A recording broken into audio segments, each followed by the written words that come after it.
É, não, eu queria conversar com o senhor, porque por causa da eleição do Jair Bolsonaro, né? Sim, Eu sei que é um admirador do senhor.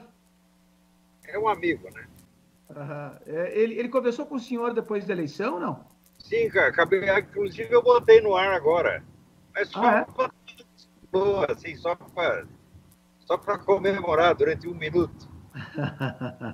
E que ele conversou com o senhor? Ele pediu conselho, pediu alguma ajuda?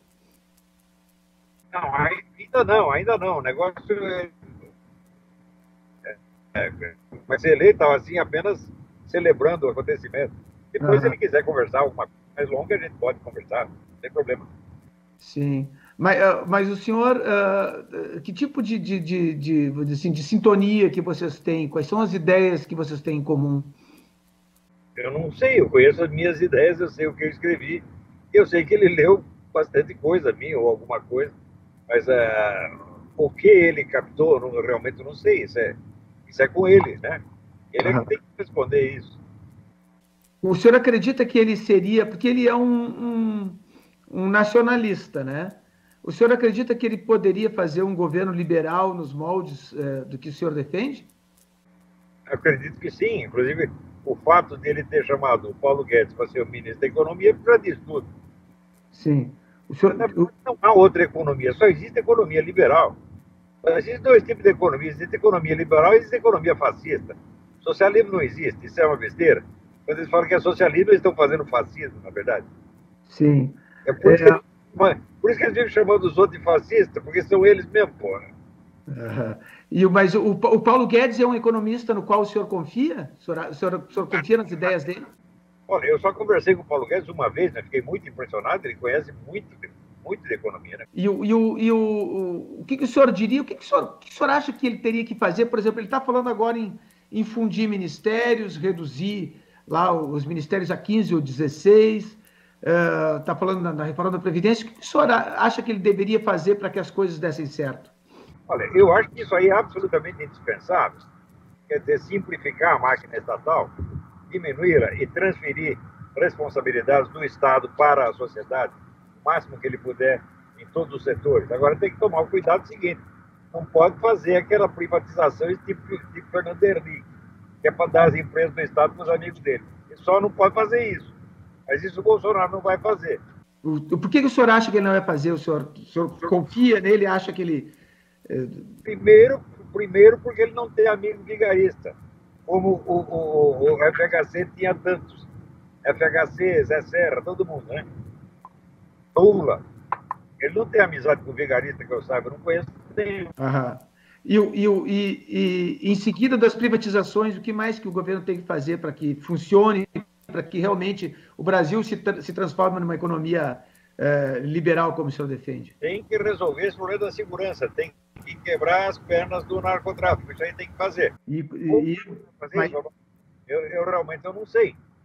o liberal nos Estados Unidos é um liberal que defende liberdade também em questões morais, Não, né? não, Mas não. não parece ser esse caso do Bolsonaro, né? Olha, aqui é um terminológico. Que nós no Brasil chamamos de liberal, nos Estados Unidos se chama conservative. E o que no Brasil nós chamamos de esquerdista, nos Estados Unidos se chama liberal. O Sim, liberal é um esquerdista moderado, tipo, é um tucano, né? sim, um democrata. É do Partido Democrata. Pois é. Mas, por exemplo, nessa questão das drogas, né, tem muita gente que diz que, como nos Estados Unidos tem muitos, agora mesmo em Massachusetts foi aprovada a liberação da maconha, né? O senhor acha que seria um caminho? Olha, a mim me parece que não, porque seria premiar, né, os grandes gangues de narcotraficantes por todos os crimes que eles cometeram. E é lógico, quem tem mercado, o controle dos canais de distribuição são eles mesmos. Então Sim, você estaria entregando tudo de bandeja para eles. Eles seriam premiados por crimes hediondos que vêm cometendo há 40 anos. Isso aí não pode acontecer. sim. E como se poderia fazer para, como o senhor disse, quebrar as pernas do narcotráfico? Prender todos, evidentemente. Né? Essas regiões que eles dominam têm que ser entregues de volta para a população. Olha, eu morei no Rio de Janeiro, eu sei que o pessoal que vive lá no Morro é escravo desses senhores do tráfico. Eles mandam, fazem e acontece, matam o que eles quiserem. Né? Come as mulheres que ele quiser. Ele olha aquela mulher, ela traz aquela mulher para mim, os caras levam. Ah, se é casada não tem importância. É assim o negócio. É escravidão. Tem que devolver essas regiões para a população trabalhadora que ali reside. Sim. O senhor está falando na economia, diminuir o número de ministérios, fazer as privatizações, mas isso não parece o suficiente, né, para o Brasil. Claro que não é o suficiente. O Brasil, olha, nós vamos precisar 100 anos para sair desse buraco que nos meteram. Inclusive o buraco da educação. Você vê, o Brasil é o país onde as universidades formam 50% de analfabetos por ano. Você consegue imaginar o prejuízo que isso traz ao país? Não apenas você gastar dinheiro público, tá certo? Para dar uma educação que não existe, que é ter 100% fraude, tá certo? E depois ainda você distribuir esses analfabetos funcionais, impostos de alta responsabilidade, eles vão ser juízes de direito, vão ser advogados, vão ser engenheiros, vão ser deputados. Isso tem que parar. Então, uma coisa que eu acho que é importante fazer, não sei, não conversei sobre isso com o Bolsonaro, mas é uma sugestão que eu vou dar a ele, é uma revalidação de todas as universidades. A universidade que formar mais de 3% de analfabetos por ano tem que ser fechada, seus responsáveis têm que ser punidos por estelionato e seus bens têm que ser distribuídos a instituições de ensino mais confiáveis. Mas como seria feita essa avaliação? Como é que se apuraria isso? É muito simples, os mesmos testes com que se avalia o analfabetismo funcional. Né? Pega lá os estudantes e professores dão um texto para eles lerem e ver se eles entendem. Se eles não entendem, fora, tchau. Volta para o secundário. Quais são as outras sugestões que o senhor gostaria de fazer ao Bolsonaro? Olha, por enquanto eu não tenho mais nenhuma, mas eu acho que isso já é muito. Eu não gosto de dar essas sugestões, porque ninguém me pediu nada, ninguém me perguntou nada. Preste bem atenção, eu sou apenas um amigo da família Bolsonaro. Eu não sou um assessor, eu não sou um ministro e nem serei jamais, graças a Deus. Verdade? Não sou um agente político, não sou um membro da campanha, não sou nada. Se eles me perguntarem, claro, se eu souber, eu respondo. Porque eu acho o Bolsonaro uma pessoa muito boa de coração, um homem honesto. Eu acho que ele merece a nossa confiança. E o que ele me pedir para fazer, eu faço, sem dúvida, claro. Não se nega nada para uma pessoa assim. O senhor se incorporaria ao governo dele, de alguma forma? Não. O cargo de governo é a peste, meu filho, é câncer. Apenas informalmente. Eu detesto tanto dinheiro de governo que eu vou contar para um negócio para você. Faz 20 anos que eu estou aposentado, nunca fui buscar o dinheiro. Nossa, dinheiro do governo me enfia no cu. Mas então, informalmente, o senhor certamente o ajudaria. Eu sei o que precisaria fazer para resolver a educação brasileira, mas eu não sei como fazer isso, você está entendendo? Sim. Como operacionalizar isso aí? Não tem a menor ideia. Aliás, ninguém tem. A educação brasileira, eu acho que é o problema mais difícil que a espécie humana já enfrentou. A grande crítica ao Bolsonaro, que foi feita, sobretudo agora na campanha eleitoral, é sempre uma crítica dos posicionamentos morais dele, né?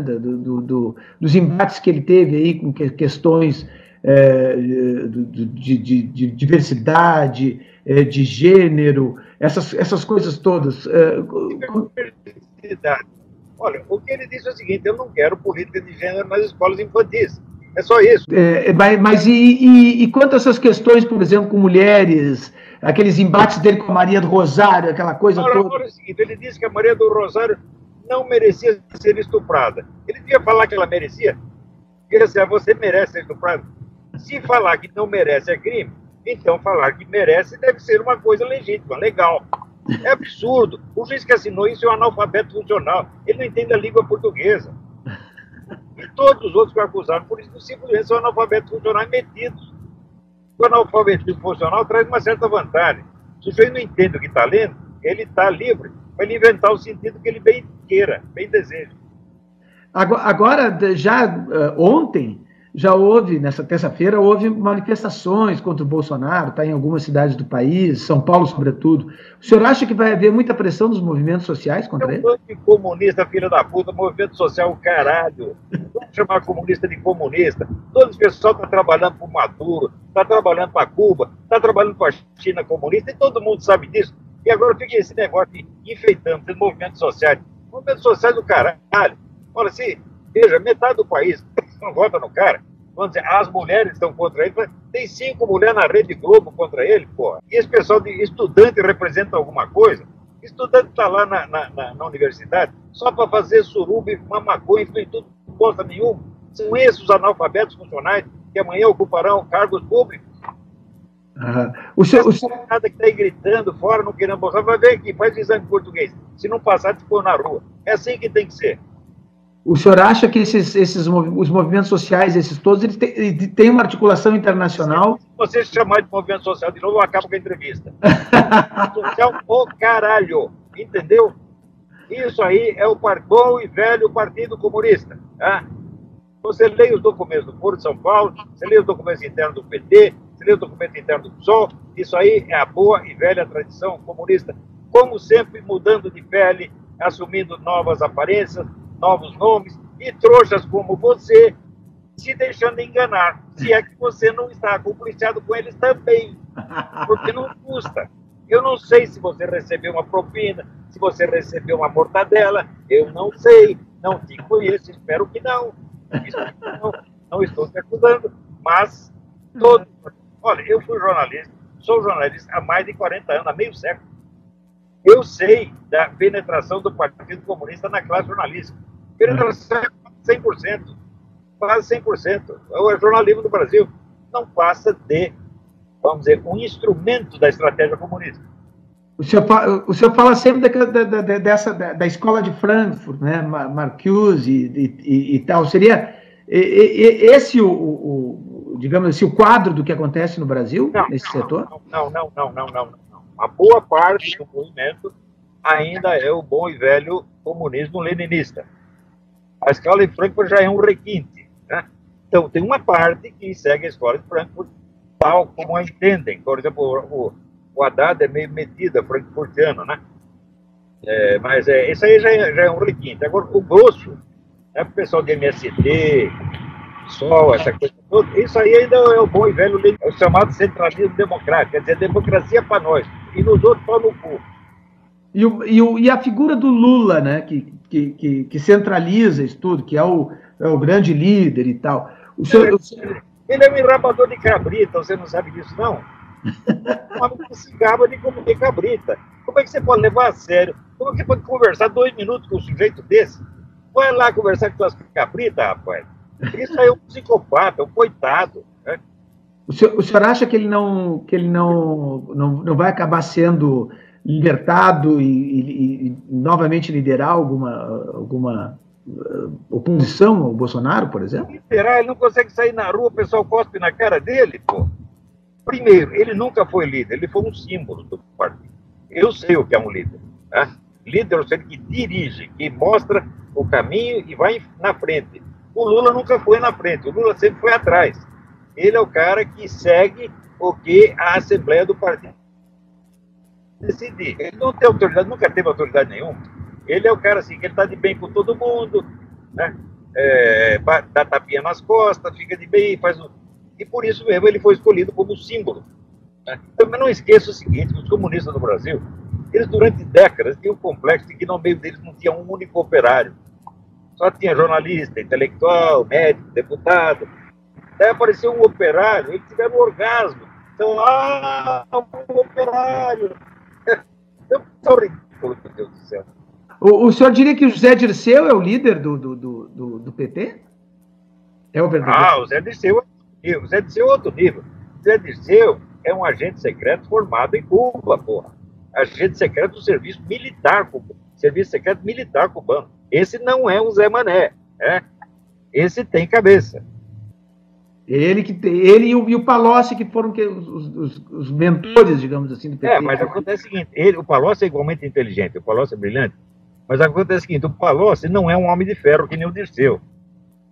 O Dirceu, você pode bater nele, pode torturar ele 6 meses, ele não vai dizer nada. Ele tem estrutura para isso. Ele é um agente do Serviço Secreto Militar cubano. O Palocci é apenas um político brasileiro, está entendendo? Ameaçou de bater nele, ele já conta tudo. O Bolsonaro tem figuras deste quilate junto a ele, porque a gente olha para o staff do Bolsonaro, não tem exatamente assim gente de grande nível intelectual, né? Ou tem? Bom, tem ali o Paulo Guedes, né? Tem aí o possível ministro das Relações Exteriores, que é o Ernesto Araújo, esse é um intelecto de altíssimo gabarito, né? E espero que apareça mais gente. Uhum. E eu posso ajudar no que for preciso, né?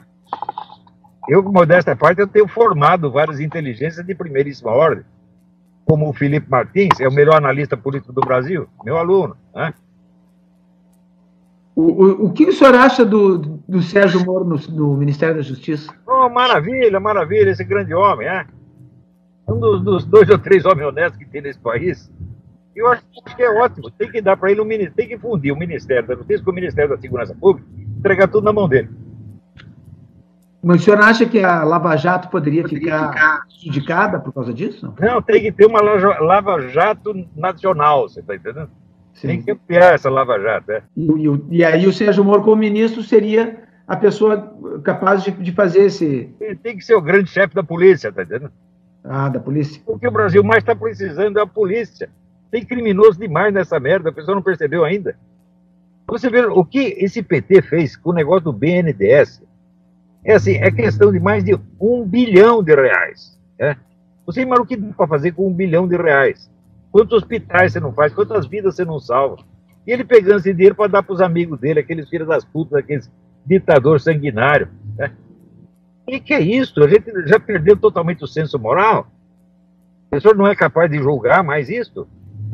O perigoso é o Bolsonaro, o malvado é o Bolsonaro. Bonzinho é o Maduro. Bonzinho é aquele homem que domina Angola, vai fazer 37 anos. Que é isso, pô? Bonzinho são os genocidas, malvadinho é o Bolsonaro. Porra, meu Deus do céu. Esse pessoal no Brasil, é por isso que o Brasil tá essa merda. Levar a sério estudante brasileiro, que é tudo analfabeto funcional, acaba nisso, acaba acreditando em Lula, acreditando em Maduro. Qual é? Quando é que vão acordar? O povo já acordou.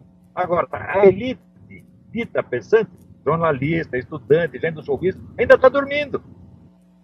Em 2015, quando estava aquele movimento de rua, eu escrevi um negócio, eu apelei para os líderes, pessoas intelectualizadas, sigam o povo está tendo a intuição correta da coisa, e vocês não. Em 2013. Se fala muito que o Bolsonaro vai encontrar grande resistência no Congresso, né? Não acredito. Não. O senhor não acredita nisso? Tem muito apoio no Congresso. Não acredito nisso de jeito nenhum.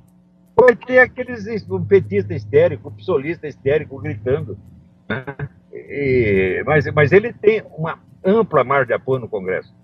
E tem o apoio popular, porra. Você já viu alguma festividade desse tamanho no Brasil?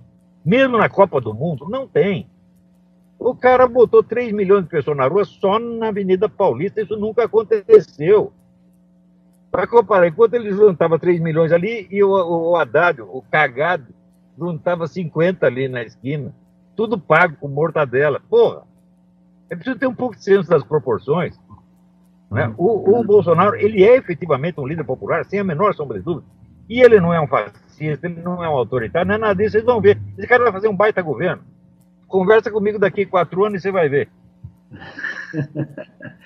Mas o grande medo que se fala assim dessa questão das relações com o Congresso, que o Congresso está acostumado com o tomar lá da cá, né, e trocar tudo por cargos, e o Bolsonaro está dizendo que não vai trocar cargos por votos. Pois é, a gente tem que se acostumar ao vício dos deputados, ao vício dos políticos. Não tem nada que negociar cargo, não, porra. O que é isso? Veja, você pode negociar cargo numa situação de normalidade, de estabilidade, está tudo correndo bem, você pode até negociar uns carguinhos.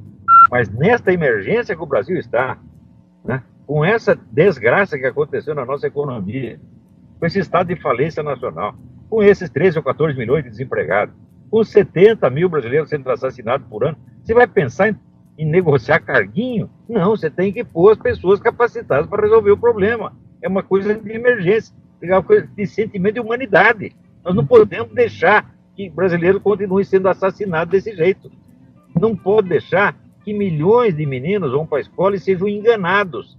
Né? Os caras que dizem que vai dar educação para eles e os transformam em analfabetos funcionais. Isso não pode continuar acontecendo mais. Eu estou falando de uma questão de humanidade. Mas os deputados, os senadores, quando não contemplados com esses cargos, eles acabam trancando os projetos do governo. Eles não vão fazer isso. Eles não vão fazer porque não são loucos.